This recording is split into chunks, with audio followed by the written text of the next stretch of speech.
Part 8 में concept of AP in number system में arithmetic progression का काम है। तो किस टाइप का उपयोग है एपी का उतनी ही बात बतलाएंगे। एपी में भी मूल बात उसका एपी का थ्योरी लगभग हम बतला देते हैं, जिसके आधार पर नंबर सिस्टम में जो आने वाला प्रॉब्लम है वो बन जाए। तो एपी में हम बतलाए थे पहला पद को क्या कहते हैं, ए या A1, दूसरा पद हो गया A2, A3 AN। एन का मान लो किसी एपी में अर्थमेटिक प्रोग्रेशन में 100 पद है। एन का मान अगर 100 दे दे इसका मतलब 100 पद है, 100 टर्म है। अगर हम लोग लिखते हैं 6, ये एपी कितना के अंतर पर चल रहा है, 6 4 10 4 14 4 18 4 22 4 26 4 30 4 34 38 42 46 50, यहाँ पर 50 है मान लो। तो इसको पहला पद कहेंगे ए या A1, A2 इसको A3। बोलो इसका क्या नाम होगा। AN क्यों कहेंगे, जो पद अज्ञात है यह कैमा पद है, ये तो मालूम है तीसरा पद है तो A3, लेकिन तीसरे पद और ये अंतिम पद के बीच में भी ढेर सारे पद हैं, टर्म्स हैं। तो ये तीसरा पद है। ये जो पद जो टर्म अज्ञात हो उसे एनमा पद कहते हैं। पिछले वाला पार्ट में बतलाए थे। इसको हम लोग एनमा पद कहेंगे। एनमा पद को कैसे लिखते हैं, AN के रूप में। तो ये हो गया एनमा पद, AN बतलाए थे ना। AN का मतलब एनमा पद, ए हो गया पहला पद, फर्स्ट टर्म, AN एनमा पद, डी कहेंगे कॉमन डिफरेंस। इतने ही बात बतलाए थे ना। एक बात और बतलाए थे, एनमा पद का फार्मूला क्या होता है, AN बराबर A प्लस N-1D। अब देखो इसमें हम लोग को ये ज्ञात करना है, सिर्फ दे देगा 6 10 14 ये 50 कौन सा पद है, मतलब 10वां पद है कि 12वां कि 14वां कि 15वां हो सकता है ना, मतलब ये ज्ञात करना पड़े। तो इस टाइप से प्रॉब्लम रहे, इसमें कहेगा क्वेश्चन मान लो यहाँ 50 कौन सा पद है, इसका आंसर कैसे निकलेगा, 50 यहाँ 50 कौन सा पद है। तो जैसे हम लोग बहुत सारा हिसाब में उम्र वाला हो, अंक वाला हो, बहुत कुछ में अभी तक पढ़ते आए हो। माना कि राम की आयु X वर्ष है, प्रोग्रेशन में पद निकालने के लिए कहे जो ये 50 कौन सा पद है, तो मान लेंगे एनमा पद है जो अज्ञात है। ये ज्ञात नहीं है, ये तो ज्ञात है तीसरा पद है, ये ज्ञात है दूसरा पद है, ये तो ज्ञात नहीं है। तो मान लेंगे माना कि 50 एनमा पद है। जैसे माना कि 50 एनमा पद है, तो एनमा पद बराबर 50 को मान लिए है एनमा पद, तो एनमा पद बराबर 50 लिख सकते हैं। क्वेश्चन समझ गया। यहाँ 50 कौन सा पद है इस क्वेश्चन में, तो माना कि 50 एनमा पद है, तो इसका अर्थ है तो एनमा पद बराबर 50। और एनमा पद को कैसे लिखते हैं, एनमा जैसे 10वां पद को लिखेंगे A10, 12वां पद को A12, तो एनमा पद को AN लिखते हैं। तो एनमा पद के लिए ये लिखेंगे बराबर 50। AN का फार्मूला क्या होता है, A प्लस N-1D, इतना होता है ना। बोलो बराबर 50। यहाँ A का मान कितना है, A प्रथम पद है, A का मान 6 है, D का मान दूसरा पद माइनस पहला पद, या तीसरा पद माइनस दूसरा पद, तो दूसरा पद माइनस पहला पद यानी A2 माइनस A यानी A1, तो A2 हो गया कितना, A2 10 माइनस 6 बराबर 4। मान भर दो। A का मान 6, N तो निकालना है, D का मान D बराबर 4 निकला है, गुने 4। कोष्ठ है और D है, इसका मतलब कोष्ठ और D के बीच में गुना है। ये सब बेसिक चीज़ याद है ना। इतना बराबर हो गया 50। अब इसको हल करेंगे तो 6 जोड़, चलो इसको हल करो। 6 को हम लोग इधर ले जा सकते हैं, तो चलो 6 को प्लस 6 को बराबर के आगे ही ले जाएंगे।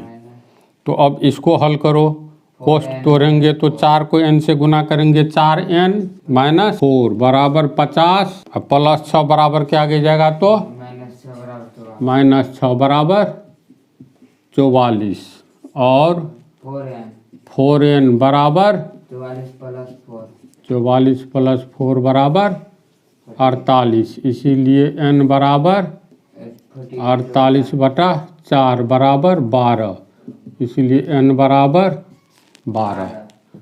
अब देखो, माना कि 50 n-मा पद है, n का मान निकल गया है 12, तो n के जगह 12 बैठा दो तो 12वां पद, समझा। तो आंसर में क्या होगा, 50 दिए गए AP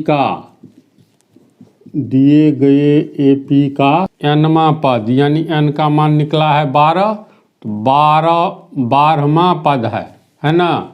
दिए गए AP का 12वां पद है आंसर, समझा। ये तो ये हुआ।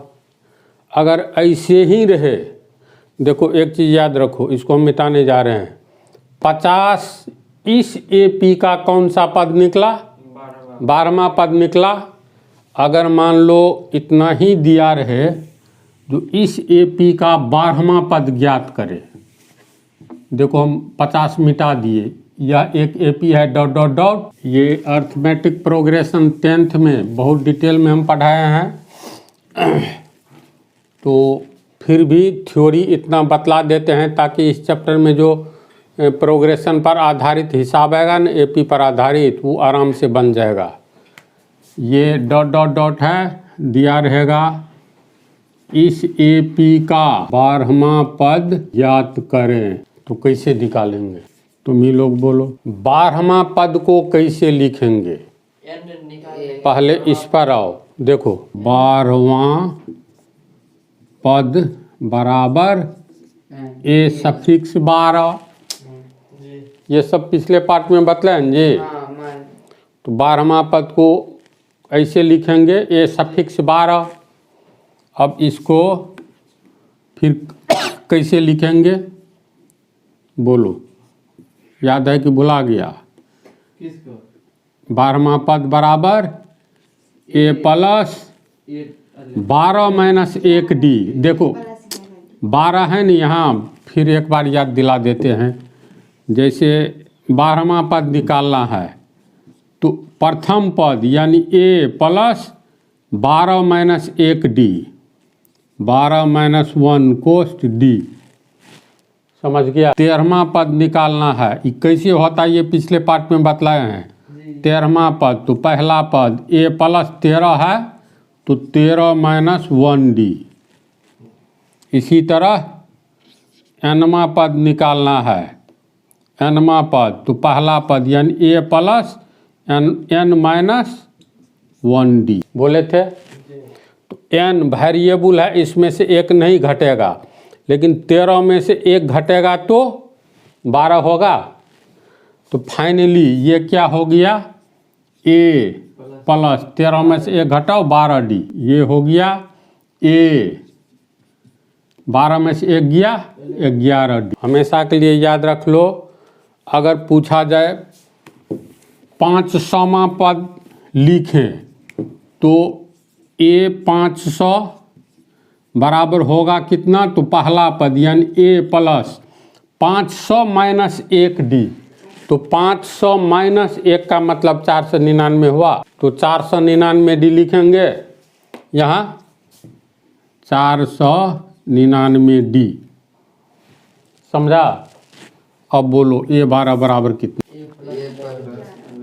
12 माइनस 1D यानी 11D, A प्लस 11D। अब इस हिसाब में A यानी पहला पद क्या है, तो यहाँ A बराबर 6, D बराबर कहीं से 2 ठो लगातार चुन लो, तो 3 में से इसी 2 को चुनेंगे लगातार 2 पद को, तो 14 में से 10 गया 4, तो या ये दोनों लगातार चुनोगे तो 10 में से 6 गया 4। एपी में तो कॉमन डिफरेंस समान होता है, तो डी का मान 4 होगा।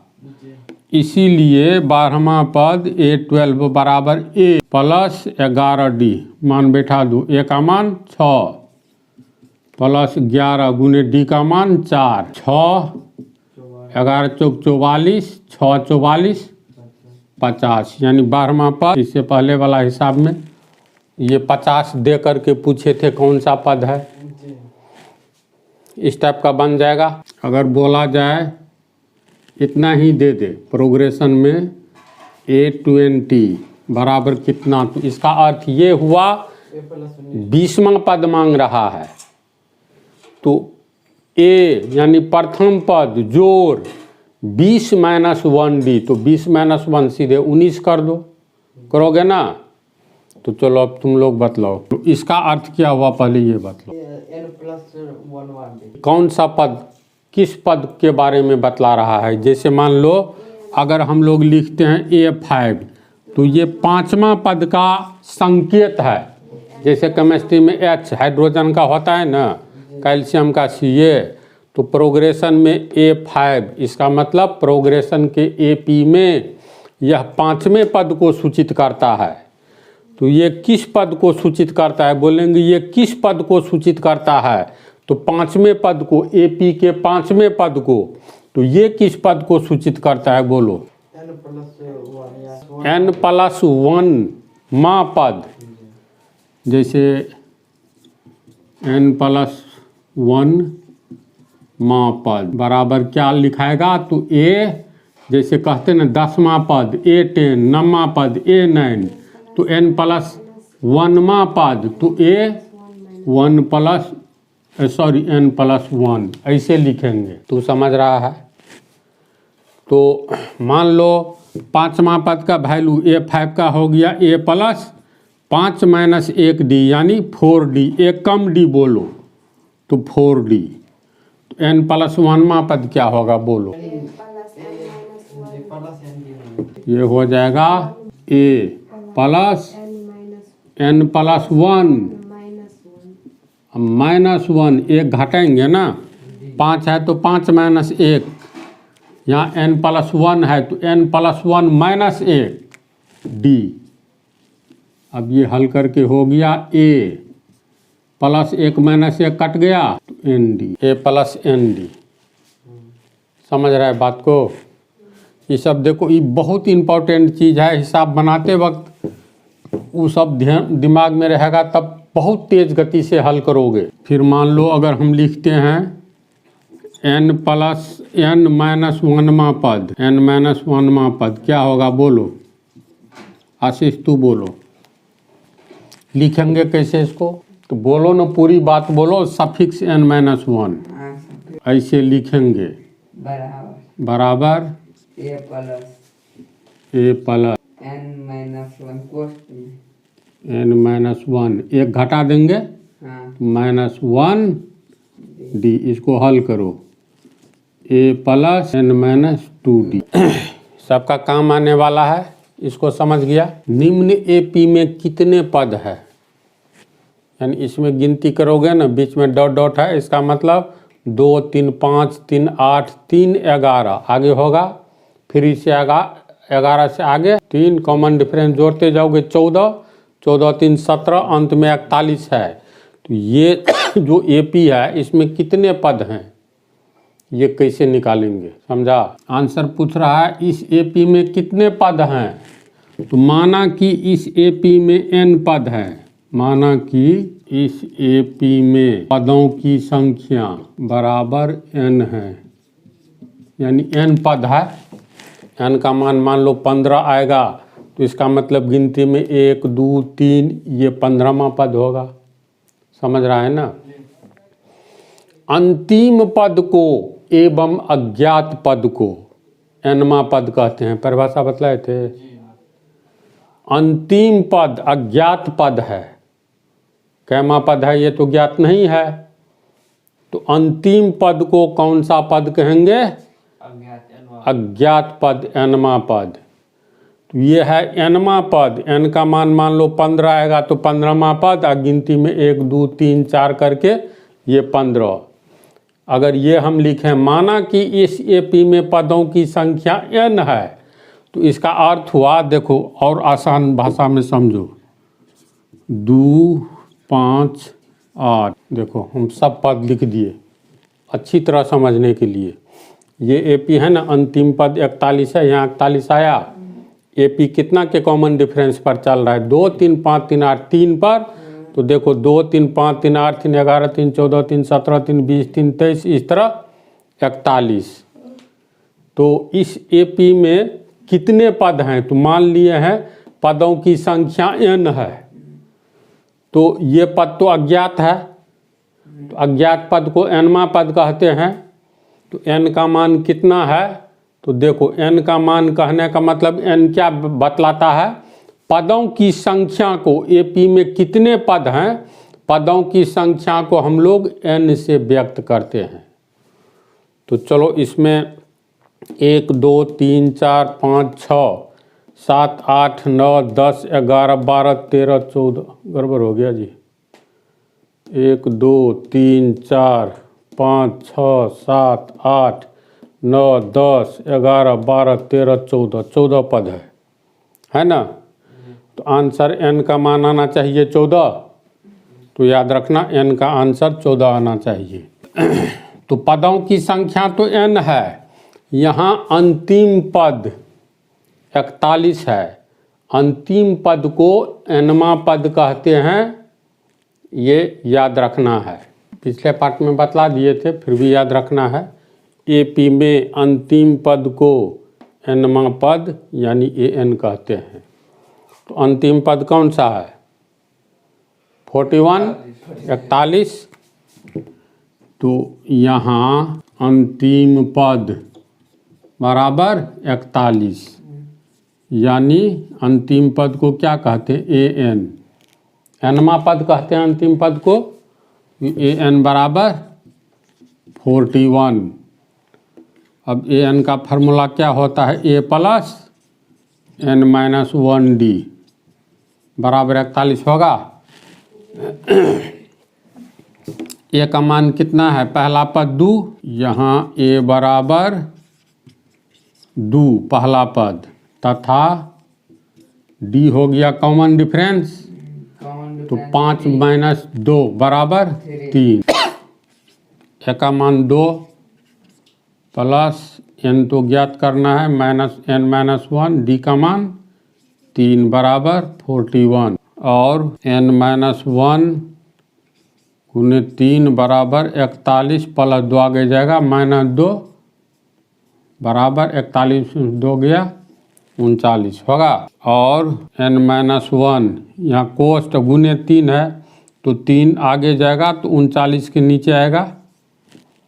ये तो इक्वेशन है, होगा 13 तिया 39, कट करके 13, यानी n माइनस 1 बराबर 13, n माइनस 1 बराबर 13, इसीलिए n बराबर 13, माइनस 1 आगे जाएगा प्लस 1, इसीलिए n बराबर 14। माना कि इस एपी में पदों की संख्या n है, n का मान 14 निकला, तो प्रैक्टिकल करके दिखला दिए। 41 14वां पद है, यानी 14 पद है। बात को अच्छी तरह समझ रहा है।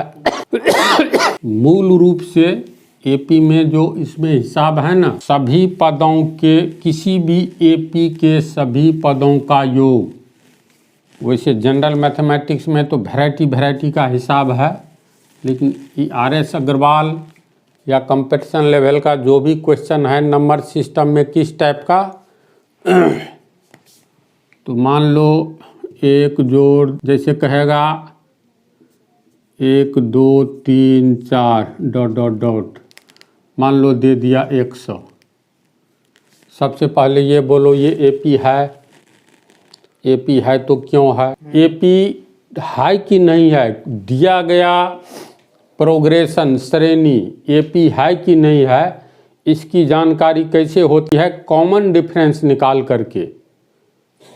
तो यहाँ पर कॉमन डिफरेंस कितना है, 1 है, तो कहेगा 1 से लेकर 100 तक का जोड़ कितना होता है, या दे देगा 1 से लेकर के 1000 तक का योग कितना होता है, ये सब क्वेश्चन देगा। तो ये कैसे निकलेगा, ये सब पूछता है। मान लो छोटा सा उदाहरण लेकर के हम लोग देखें, ये देखो तो एपी है, इसका योग कितना होगा, तो ये तो छोटा है, निकाल लोगे 1 3 4 5 9 7 16।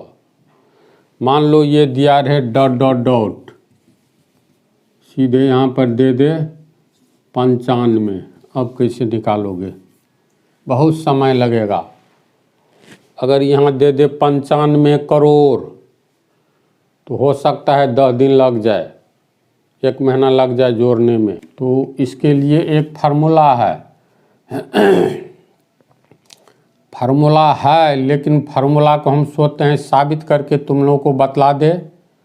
जो ये फार्मूला कैसे होता है, जो दिया गया फार्मूला है, इसको हम साबित करें कि छोड़ दे, डायरेक्ट फार्मूला रट लोगे बोलो तो। प्रोग्रेशन चैप्टर जो पढ़ाए हैं इसमें ऑलरेडी साबित किया हुआ है, तो कुछ बात को समझ लो। एस सफिक्स एन, एस से हो गया सम, सम का मतलब जोड़।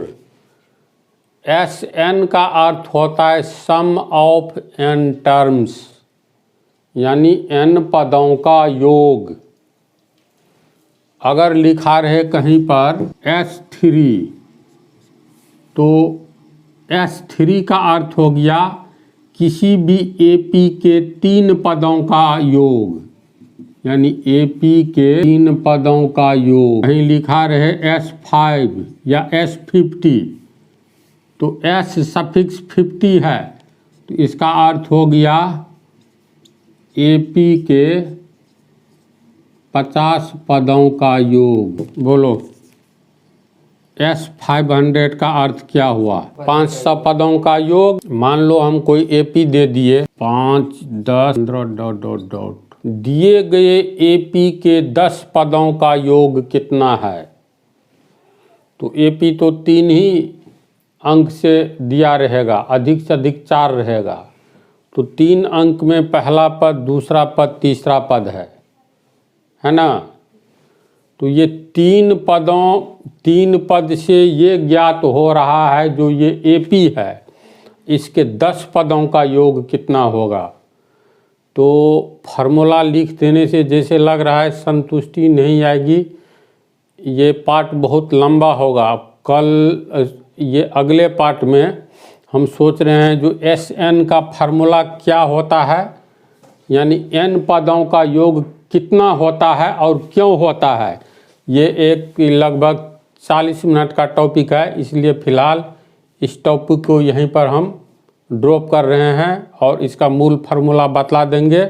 इसी मूल फार्मूला पर आधारित प्रॉब्लम्स इसमें है। बेस हमको लगता है जो बतलाना था उतना हो गया है। अब एस एन बराबर जो कुछ भी होता है, जो बतला चुके हैं, इसी पर जानकारी हो जाएगी।